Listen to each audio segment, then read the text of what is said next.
नमस्कार, आप देख रहे हैं सिटी पोस्ट और मैं हूं आपके साथ आशुतोष सिंह। जेटली के जाने से बीजेपी ने अपनी पार्टी के लिए एक अहम चेहरा खोया है, मगर शायद आपको पता नहीं होगा कि जेटली के जाने से बिहार के मुख्यमंत्री नीतीश कुमार ने भी बहुत कुछ खोया है। नीतीश आज जिस मुकाम पर हैं उसमें अरुण जेटली का एक अहम योगदान है। किस्सा 2005 के बिहार विधानसभा चुनाव का है। जेटली तब बीजेपी के जनरल सेक्रेटरी हुआ करते थे और साथ ही बीजेपी के बिहार प्रभारी भी थे। नीतीश कुमार को जेडीयू और बीजेपी गठबंधन का चेहरा बनाने के पीछे जेटली का एक बड़ा हाथ था। 2005 में लालू राबड़ी के मुकाबले में एनडीए को मिली जीत के एक अहम हिस्से का श्रेय भी नीतीश और जेटली की पार्टनरशिप को जाता है। फरवरी 2005 के बिहार विधानसभा चुनाव में लालू हार गए, मगर किसी भी पार्टी को बहुमत नहीं मिला था। लालू को 243 में से मात्र 75 सीटें ही मिली थी। बीजेपी और जेडीयू मिलाकर बस 92 सीटें ला पाई थी। ये जीत तो थी, मगर सरकार बनाने के लिहाज से अभी एनडीए काफी दूर था। नीतीश ने जेटली से कहा कि गठबंधन तो कर लिया था हमने,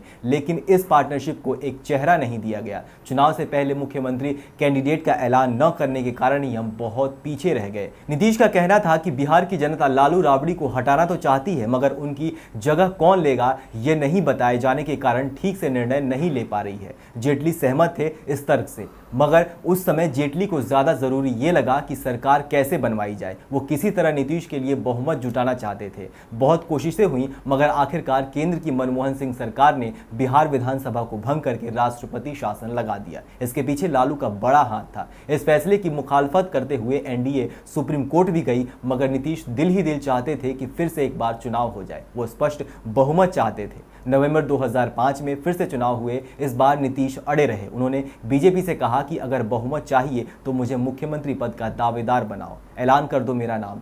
जेटली सहमत थे। उन्हें महसूस हो गया था कि लालू राबड़ी का राज खत्म करना है तो नीतीश को चेहरा बनाना ही होगा। इसका एक बड़ा कारण यह था कि उस समय बिहार में बीजेपी के पास नीतीश के मुकाबले का कोई लोकप्रिय चेहरा नहीं था। नीतीश का संदेशा जेटली ने बीजेपी हाईकमान तक पहुंचाई। नीतीश को सीएम दावेदार बनाने को लेकर बीजेपी का बड़ा सेक्शन तैयार नहीं था। ऐसे में जेटली ने नीतीश के नाम पर सहमति बनाने में बड़ी मेहनत की। वाजपेयी और प्रमोद महाजन दोनों जेटली से सहमत हो गए और इस तरह जब 2005 के दूसरे विधानसभा चुनाव के लिए एनडीए ने प्रचार शुरू किया तो वोट नीतीश की लीडरशिप में मांगा गया, मगर नीतीश के नाम के आधिकारिक ऐलान की भी मजेदार कहानी है। वाजपेयी की चुनावी रैली थी भागलपुर में। इस इलेक्शन की उनकी पहली रैली थी। यहां वाजपेयी को आधिकारिक रूप से ऐलान करना था कि अगर एनडीए चुनाव जीतती है तो नीतीश सीएम बनेंगे। वाजपेयी की उम्र हो चली थी, याददाश्त कमजोर हो गई थी। यह तय हुआ कि रैली के दौरान वाजपेयी के एक असिस्टेंट अश्विनी वैष्णव उन्हें एक पर्चे में लिखकर यह याद दिलाएंगे। अश्विनी ने तो पर्ची दे दी, मगर वाजपेयी बिना नीतीश के नाम का ऐलान किए भाषण दे आए। अब क्या हो, एक बार फिर जेटली ने प्लानिंग की। अगले दिन सुशील मोदी ने नीतीश के नाम की अनाउंसमेंट की, मगर फिर नया लोचा हो गया। खुद जेडीयू के अंदर नीतीश की उम्मीदवारी को लेकर विरोध होने लगा। जॉर्ज फर्नांडिस ने बयान दिया कि बीजेपी ने नीतीश को उम्मीदवार बनाया होगा, जेडीयू ने नहीं। और तब एक बार फिर अरुण जेटली ने जिम्मेदारी निभाई। फर्नांडिस को समझाया, वो राजी हुए। अगले दिन फर्नांडिस ने एक प्रेस कॉन्फ्रेंस बुलाई और नीतीश के नाम पर जेडीयू की भी मुहर लग गई और इस तरह नीतीश की राह आसान हो गई। आगे भी जब जब बीजेपी और जेडीयू के बीच परेशानियां हुई तब तब नीतीश से बात करने की जिम्मेदारी अरुण जेटली की ही सौंपी गई। बीजेपी और जेडीयू दोनों की पॉलिटिक्स के हित कई जगह टकराते, ऐसे में दोनों को एक ट्रैक पर साथ रखने की जिम्मेदारी भी जेटली की थी। कहते हैं नीतीश बीजेपी में दो से ही डील करते थे, बिहार में सुशील कुमार मोदी और दिल्ली में अरुण जेटली। जब नीतीश पर बिहार में बीजेपी पर हावी हो जाने के आरोप लगे, जब कहा गया कि अपने आगे बीजेपी को नीतीश कुछ नहीं समझते, तब भी जेटली ने नीतीश कुमार का साथ दिया। अगर भारतीय राजनीति में कर्मठ, सुयोग्य और शिक्षित नेता की बात की जाए तो उसमें अरुण जेटली का नाम कहीं ना कहीं सबसे ऊपर आता है। हमारी तरफ से भी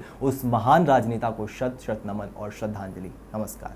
क्या आप जानते हैं कि घर बैठे आप अपनी स्वास्थ्य समस्याओं का सलूशन पा सकते हैं सॉफ्ट केयर मोबाइल ऐप के द्वारा। अधिक जानकारी के लिए आप संपर्क कर सकते हैं। हमारे फोन नंबर्स हैं 9472981111, 9472982222। Soft care app, solution at your finger tips.